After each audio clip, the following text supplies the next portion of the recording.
उनको ये मालूम है भाजपा जहाँ लगती है वो जीत हासिल करती है। इसके कई उदाहरण हैं, बिहार भी इसका उदाहरण है। तो ये पश्चिम बंगाल भाजपा का एक टारगेट था, उसको भाजपा ने आज अचीव किया। तो जितना सयानी घोष टाइप के नेता या ममता जैसे घुसपैठियों की बात करने या संरक्षण देने वाले नेता होंगे, जितना पक्षपात करने वाले, चाहे यूपी में हो, बिहार में हो, जहाँ जहाँ भी हैं, उनका हश्र यही होना है। कभी कभी होता है कि हम अपने फायदे की बात करते हैं और नुकसान कर जाता है। सैनिक घोष का यह नारा ये हर हिंदू के दिल में बस गया। वो तो गाना गाने में चली गई, लेकिन टीएमसी को डुबो। समीक्षा होगी पश्चिम बंगाल चुनाव के नतीजों की, समीक्षा होगी भारतीय जनता पार्टी की पश्चिम बंगाल में जीत की, और समीक्षा होगी तृणमूल कांग्रेस और ममता बनर्जी की हार की। क्या कारण थे, क्या कारक थे, और ये जो परिणाम आए हैं, इनसे आने वाले समय में उत्तर प्रदेश जैसे सबसे बड़े सूबे पर क्या फर्क पड़ेगा, वहाँ की राजनीति किस करवट बैठेगी, इन सब चीज़ों पर हम विशेषज्ञों से बात करेंगे। इन सब में ज़्यादातर मुझसे ज़्यादा अनुभवी हैं, राजनीति को मुझसे ज़्यादा अच्छे से जानते हैं, उसकी एनालिसिस भी मुझसे बेहतर करते हैं, और इसलिए हम इनको आपके सामने लाए हैं, क्योंकि यही बता सकते हैं कि सच क्या है। सबसे पहले दिनेश शर्मा सर ने अपनी वेबसाइट पर, एक निजी वेबसाइट के सर स्वामी है, और वेबसाइट पर आपने 200 सीटों का डिक्लेरेशन कर दिया था कि पश्चिम बंगाल में भारतीय जनता पार्टी 200 सीटों पर जीत हासिल करेगी। कैसे आया था दिमाग में, कहां से आइडिया आया था, और कौन से सूत्र थे जो आपको बतावे, किसी और को नहीं बता? वो सूत्र आप ही हैं जिनसे मैं इस निष्कर्ष पर पहुंचा कि ये आंकड़ा जो है ये 190 से 200 के बीच में जा सकता है। मैं यहाँ पर जितने भी अनुभवी पत्रकार बैठे हैं, उन सब लोगों से सवाल किया करता था कि बंगाल में क्या हो रहा है, चुनाव का ट्रेंड क्या रहेगा, क्या नहीं रहेगा। तो उनसे जो उत्तर निकल कर आते थे, वो मेरे जहन में इस फिगर तक लेके गए। ये जो 200 का फिगर आपने बता दिया, ये आपने पत्रकारों से ही समझ लिया? नहीं, पत्रकार तो थे ही। मैंने इसमें सामाजिक क्षेत्र के लोगों से बातचीत की, मैंने टीवी चैनल और जितने भी सोशल मीडिया पर अपने अपडेट करते हैं, मैंने उनको पढ़ा, काफ़ी उनका अध्ययन किया। मैंने कॉमन मैन से पूछा, यही मैं बंगाल गया भी नहीं हूँ, मैंने यहीं पर लोगों से बात की, और मैं इस निष्कर्ष पर पहुंचने में कामयाब रहा। सारी बधाई आपको, शुभकामनाएं। आपकी वेबसाइट लिखी बात सच साबित होती जा रही। अब सवाल यह है कि जो बंगाल में हुआ हमें लगता है कि बंगाल का चुनाव जब शुरुआत हुई थी, तब उसमें कहीं से भी कोई पोलराइजेशन नजर नहीं आ रहा था। फिर दो चीजें सामने आती है, एक राष्ट्रवाद एक तरफ सामने आता है, हिंदुत्व राष्ट्रवाद की शक्ल में सामने आता है, सनातन सामने आता है, सनातन बंगाली सामने आने लगते हैं, और दूसरी तरफ सामने आता है जय बांग्ला का नारा। अब जय बांग्ला का नारा देने वाली तृणमूल कांग्रेस शायद बंगाल के हिंदुओं को यह बताना चाहती थी कि आप बंगाली हो, और मुझे लगता है भारतीय जनता पार्टी पूरे बंगाल के हिंदुओं को, बंगालियों को यह बताना चाहती थी कि तुम हिंदू बंगाली, और शायद भाजपा कामयाब हो गई ये समझाने में कि तुम बंगाली तो हो, लेकिन तुम हिंदू भी हो। अभी तो ये परिणाम आए होंगे, आपको क्या लगता है ये परिणाम क्यों आए? नहीं, देखिए, परिणाम बहुत समय से लग रहा था। जिस तरह से भाजपा पिछले कई वर्षों से पश्चिम बंगाल को टारगेट किए हुए थी, और भाजपा का जो भी भाजपा को समझते हैं, उनको ये मालूम है भाजपा जहां लगती है वो जीत हासिल करती है। इसके कई उदाहरण हैं, बिहार भी इसका उदाहरण है। तो ये पश्चिम बंगाल भाजपा का एक टारगेट था, उसको भाजपा ने आज अचीव किया। अब बात विकास की होती है तो विकास पे वोट नहीं मिलता है, ये सभी राज्यों से।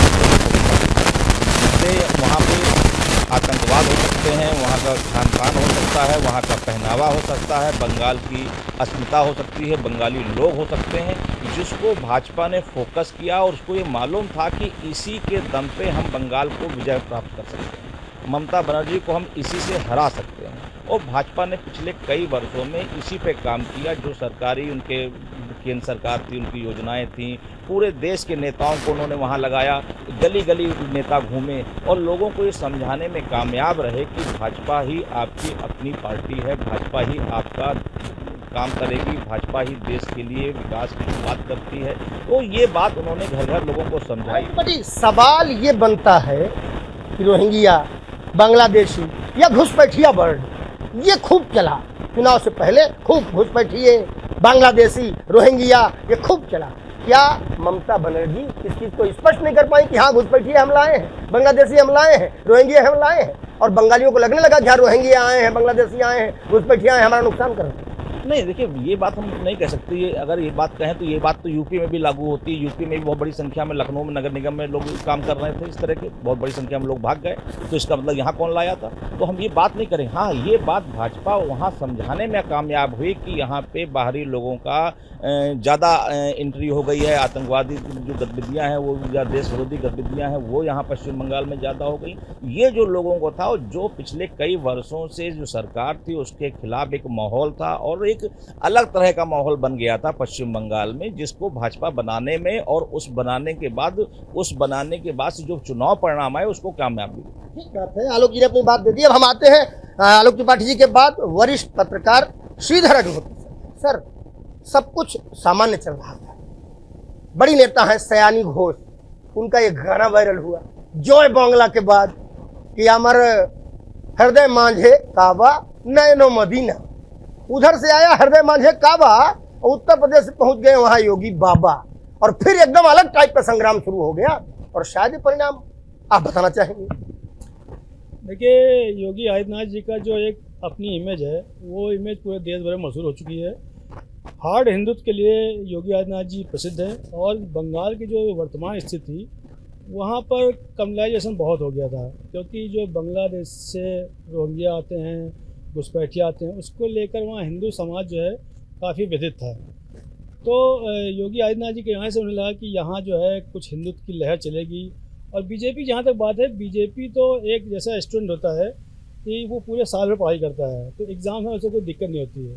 तो बीजेपी पश्चिम बंगाल में पिछले 2-3 साल से इस प्रयास में थी कि यहाँ अपनी सरकार कैसे बनानी है। इसके लिए उनका पूरा सांगठनिक ढांचा पूरा उन्होंने मजबूत किया। वहाँ सुनील बंसल ऐसे जो रणनीतिकार वो पहुँचे, उन्होंने पूरी रणनीति तय की कैसे बूथ वाइज जो है कार्यकर्ताओं को वहाँ एडजस्ट करना है। सब कुछ माइक्रो वहाँ पर जो है व्यवस्था थी, जिसका परिणाम आज सामने है कि 2011 के बाद जो है उम्मीद नहीं थी कि ममता बनर्जी ऐसे कद्दावर नेत्री को जो है भाजपा हिला पाएगी। और असेसमेंट थे लोगों कि ममता को हिलाना बहुत कठिन, लेकिन भाजपा के नेताओं को पूरा विश्वास था कि बीजेपी वहाँ सरकार बनेगी, और ये परिणाम आज आपके सामने है। आप चुनाव मैनेजमेंट की बात की सर, एक बात जो रिपोर्ट निकल के सामने आई है कि 30% बूथ एजेंट महिलाएं लगाई थी भारतीय जनता पार्टी ने, क्या ये भी स्ट्रेटजी थी? बिल्कुल सही है कि महिलाओं का भाजपा पर लगाव जो है पिछले 2014 के बाद लगातार बढ़ा है, और भाजपा जानती है कि जो आधी आबादी है वो एक बड़ा वोट बैंक है, जिस पर पूर्व सरकार ने कभी ध्यान नहीं दिया। चुनाव जीतने के लिए उनका एक ट्रम्प कार्ड था, इसीलिए वहाँ की महिलाओं को प्रभावित करने के लिए। और पश्चिम बंगाल की महिलाएं काफ़ी एजुकेटेड हैं, वो जानती है कि बीजेपी ऐसी पार्टी है जो जिससे हमारा भला हो सकता है। तो बीजेपी ये रणनीति काम है कि बूथ मैनेजमेंट में पहली बार महिलाओं को जो एडजस्ट किया गया, उसका परिणाम आपके सामने कि आज भाजपा जो है 1-2 बहुमत से सरकार बनाने जा रही है। बहुत टफ समीक्षा श्रीधर सर ने जो बताया है। अब मैं आता हूं शाश्वत तिवारी सर आपके पास। सर, मेरा सवाल ये है कि ममता बनर्जी की तोप सयानी घोष का काबा और भाजपा की तोप योगी आदित्यनाथ बाबा, तो क्या ये टकराव, क्योंकि भीड़ सबसे ज्यादा सयानी और योगी आदित्यनाथ की सभाओं में दिख रही थी। सयानी बनाम, हालांकि हम कोई टक्कर नहीं बनाते, हमको तुलना नहीं करते कि सयानी घोष एक सांसद मात्र है, योगी आदित्यनाथ तो उत्तर प्रदेश जैसे देश के सबसे बड़े राज्य के मुख्यमंत्री हैं, लेकिन बंगाल चुनाव में जो भीड़ थी चुनाव कैंपेन के दौरान, वो अगर टीएमसी की मीटिंगों में लग रही थी तो सयानी घोष के आसपास लग रही थी। ममता बनर्जी उतना एक्टिव पूरे प्रदेश में नहीं थी, क्योंकि वो शायद भवानीपुर में घेरी थी, शायद घेरी थी, जीत तो गई हो लेकिन शायद घेरा था उनको शुभेंदु अधिकारी ने। लेकिन ये काबा बनाम बाबा, इसका असर हुआ क्या? नहीं हुआ, क्यों नहीं हुआ, बिल्कुल हुआ। सयानी क्योंकि बंगाल से हैं और वहाँ के उनके लोकल रिश्ते होंगे, और वहाँ के लोकल उनकी अपनी एक इमेज है, एक है, तो उनको देखने के लिए क्रेज़ जो लोकल रहा। लेकिन बाबा योगी आदित्यनाथ जी जो यहाँ के सीएम हैं, वो एक नेशनल फिगर तो हैं, एक बड़ी फिगर हैं। उनको देखने के लिए बंगाल में ज़्यादा क्रेज़ जो है, माफ़ कीजिएगा, ज़्यादा क्रेज़ जो है, बाबा का ज़्यादा क्रेज़ जो है दिखा, इसलिए इनकी मीटिंग्स में काफ़ी भीड़ देखी गई, और लोगों ने उनको बड़े ध्यान से सुना। और मुझे लगता है कि जो बाबा ने बातें की बंगाल में, वो लोगों की समझ में आई, बेहतर तरीके से समझ में आई। अच्छा, यूपी का जो सिनेरियो एज ए सीएम बाबा के रहते जो चेंजेस हुए, जो यहाँ पे डेवलपमेंट हुए, जो यहाँ पे तमाम योजनाओं को का इम्प्लीमेंट बहुत अच्छा हो रहा है, स्टेट ने यहाँ काफ़ी तरक्की की, ये सब चीज़ें भी क्योंकि इसके जो है लीडर बाबा ही हैं, और बाबा के सीएम रहते हुए जो यहाँ तरक्कियाँ हुई उसको भी बंगाल ने काफ़ी अच्छे से समझा, और वो चीज़ें बाबा समझाने में काफ़ी कामयाब रहे। तो ये तो है कि सयानी के एक लोकल लीडर थी तो भीड़ उनकी भी है, उनका भी क्रेज़ है, लेकिन बाबा का ज़्यादा क्रेज़ देखने को मिला। लेकिन मुख्यमंत्री योगी आदित्यनाथ की मीटिंगों में दोनों चीजें नजर आती थी। वो अपनी बातों से फियरलेस भी करते थे, डर से लेस भी करते थे। यहाँ पर लेस को हिंदी में लिया जाए, और फियरलेस भी करते थे। वो कहते थे उत्तर प्रदेश में अब ना कर्फ्यू न दंगा, यूपी में सब है चंगा। फिर वो बुलडोजर की बात करते थे कि बुलडोजर यहां भी दिखाई पड़ेगा टीएमसी के गुंडों पर। उन्होंने कहा 4 मई के बाद टीएमसी के गुंडे झाड़ू लगाते सड़कों पर नजर आएंगे। तो फियरलेस करना और फियरलेस करना, दोनों बातें उनकी मीटिंगों में नजर आती, उनके भाषणों में नजर आती थी। तो इसको आप किस नजर से देखेंगे कि क्या था, फियरलेस करना ज्यादा काम आया या फियरलेस करना ज्यादा? नहीं, डर को ख़त्म करना एक बड़ा जो है इन लोगों का एक बड़ा टॉपिक था कि हमें डर, क्योंकि अगर पिछले चुनाव देखे जाएं या उसकी समीक्षा करते हैं तो ये देखा गया कि बहुत से लोग डर की वजह से वोट नहीं दे पाए। ये बातें कहीं ना कहीं सामने आई। लोगों से और डर की वजह से हम वोट, तो ये डर तो बाबा ने दूर किया, और इसकी वजह से आपने देखा कि वोट की मात्रा बहुत ज़्यादा बढ़ी, संख्या बहुत ज़्यादा बढ़ी, वोट बहुत एक क्लियर माहौल तो बनाया, और जिससे कि बना इतना वोट 92% 93% वोट पड़ना, ये कहीं ना कहीं डर खत्म होने की वजह से ही लोग निकल पाए। और ठीक बात, मैं आपके पास दोबारा आता हूं। मैं सर, आपका बहुत अनुभव है और भारतीय जनता पार्टी के सारे कांटे कीलों को आप जानते हो, जड़ से लेके और पुलंगी तक सारी चीजें आपने देखी परखी जानी। हमने जो सवाल सर से पूछा, सर ने उस सवाल का जवाब तो दिया, लेकिन हम आपसे और क्लियर चाहेंगे कि डर पैदा ही किया गया कि अगर टीएमसी फिर आ गई तो टीएमसी के गुंडे, रोहिंग्या, बांग्लादेशी, घुसपैठिए क्या स्थिति कर देंगे। और डर दूर भी किया गया कि वोट डालना है, बिना वोट डाले नहीं रहना है, और किसी की दम नहीं है तुमको वोट डालने से रोक ले। क्या वो जो डर शब्द है, क्या उसको पैदा करना हो, क्या उसको दूर करना हो, वो स्ट्रेटजी काम आ गई? आपने सही कहा, डर पैदा करना पहले और डर को भगाना, दो चीज है। जैसे आपने सयानी का नाम लिया कि आंखों में मक्का और मदीना, यह शब्द ही, दिल में काबा आंखों में मदीना, यह शब्द ही तुष्टीकरण की पराकाष्ठा थी, और उसका रिएक्शन दूसरे वर्ग में हुआ। 14 के बाद देश का पूरा राजनीतिक परिदृश्य बदल चुका है। भाजपा सरकार ने, मोदी सरकार ने यह संदेश देने में सफल हो गई कि बिना मुस्लिम वोट के भी सरकार बनाई जा सकती है, बिना मुस्लिम वोट के हम सरकार बनाते जा रहे हैं। तो जितना सयानी घोष टाइप के नेता या ममता जैसे घुसपैठियों की बात करने या संरक्षण देने वाले नेता होंगे, जितना पक्षपात करने वाले, चाहे यूपी में हो, बिहार में हो, जहाँ जहाँ भी हैं, उनका हश्र यही होना है।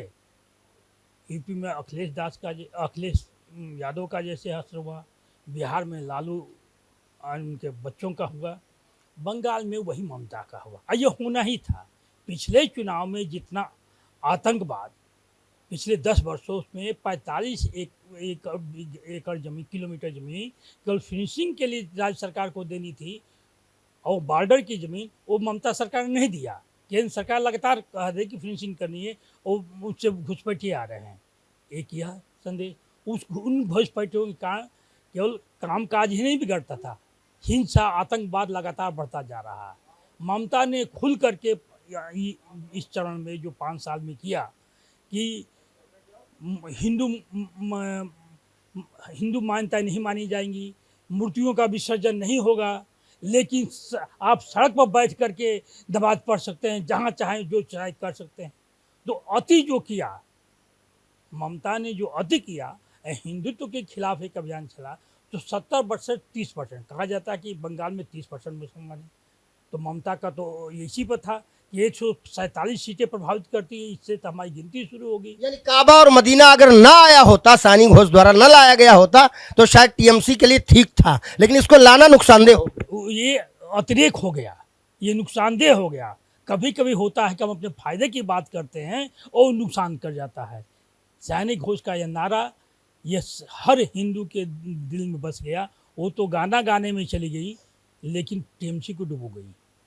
सर ने जो जवाब दिया है बड़ा गजब है। गंगेश मिश्रा जी, मैं आपके पास आता हूँ। विजय शंकर पंकज सर ने तो क्लियर कर दिया कि टीएमसी को डुबो गया काबा और मदीना। अब हम आपसे पूछते हैं कि आने वाले उत्तर प्रदेश जैसे बड़े राज्यों के चुनाव में भी बंगाल के चुनाव का कुछ असर होगा, या बंगाल का चुनाव बंगाल में ही समाप्त हो गया?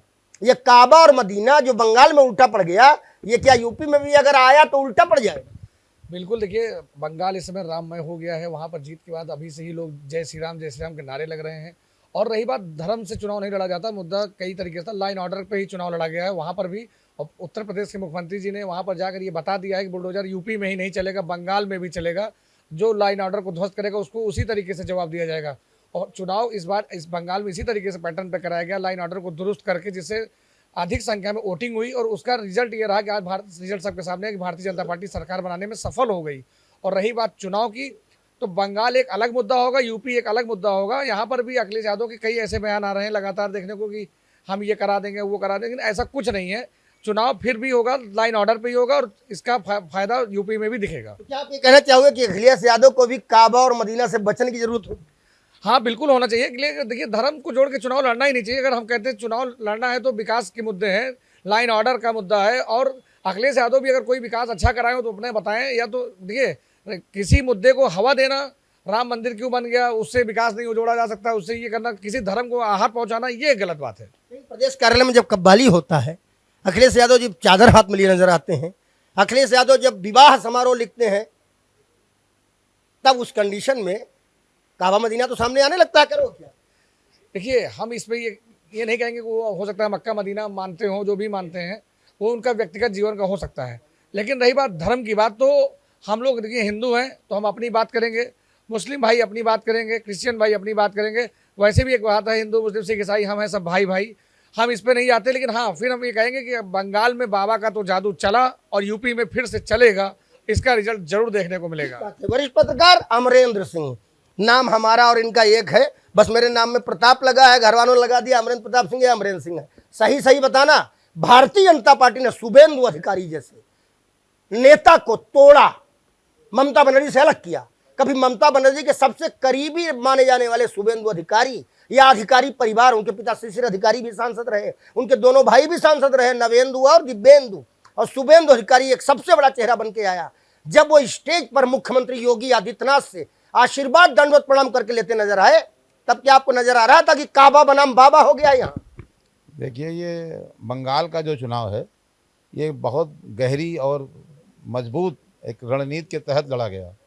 इसमें श्री मोदी जी और अमित शाह जी और भी जो भारतीय जनता पार्टी के नेता हैं, इन्होंने बहुत एक पूरा अध्ययन करके चुनाव लड़ा।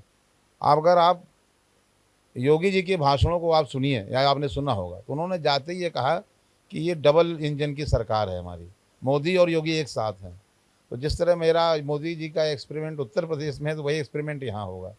एक बात उन्होंने बंगाल की जनता को ये बताया कि आपका ये जो ये देश है, ये बंगाल है, ये उन महापुरुषों का देश है जिन्होंने अंग्रेज़ों को भगा दिया, जिन्होंने सनातन का संदेश अमेरिका तक में दिया, विवेकानंद का नाम लिया, जिन्हें सुभाष चंद्र बोस का नाम लिया, और उन सभी क्रांतिकारियों का, महापुरुषों का नमन करते हुए उन्होंने कहा कि ये देश काली माई का देश है जो आतंकवादियों को का नाश करती है।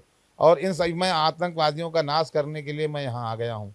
हमने उत्तर प्रदेश में इसका एक्सपेरिमेंट कर लिया। जो यहाँ आतंकवादी रोहिलिया या घुसपैठिए जो आतंकवादी आ चुके हैं यहाँ पे, मैं उनको ख़त्म कर दूंगा। आप लोग आइए। आपको लगता है मुख्यमंत्री योगी आदित्यनाथ के भाषणों का असर हुआ पश्चिम बंगाल में? महंत वो आदित्य योगीनाथ जी के ओजस्वी भाषणों का ही असर था कि वहाँ की जो सनातन धर्म की मानने वाले ये बंगाली होते हैं, उन्होंने इस बात को पूरी तरह से ये मान लिया कि विवेकानंद जैसे महापुरुषों को, और भी जो हमारे जो देश के हमारे यहाँ के जो महापुरुष थे जिन्होंने जन जागरण किया, वैसा ही जन जागरण करने वाला संत योगी फिर आ गया है और वो बंगाल की जनता को दलित कर गया। बंगाल की जनता जो थी वह एक मत होकर कहने लगी कि योगी की बात सत्य है और बीजेपी को सनातन धर्म को जिताना चाहिए। क्या यूपी में भी बंगाल चुनाव का असर होगा? अखिलेश यादव को चिंतित होना चाहिए? अखिलेश यादव तो बाबा ने पहले ही यहाँ सदन में कह दिया, उत्तर प्रदेश के सदन में, कि हमें नहीं लगता कि आप लोग आएंगे दोबारा। सबको कह दिया कि आप लोग मान लीजिए आप लोग आने वाले नहीं हैं और मैं तो दोबारा आ रहा हूँ।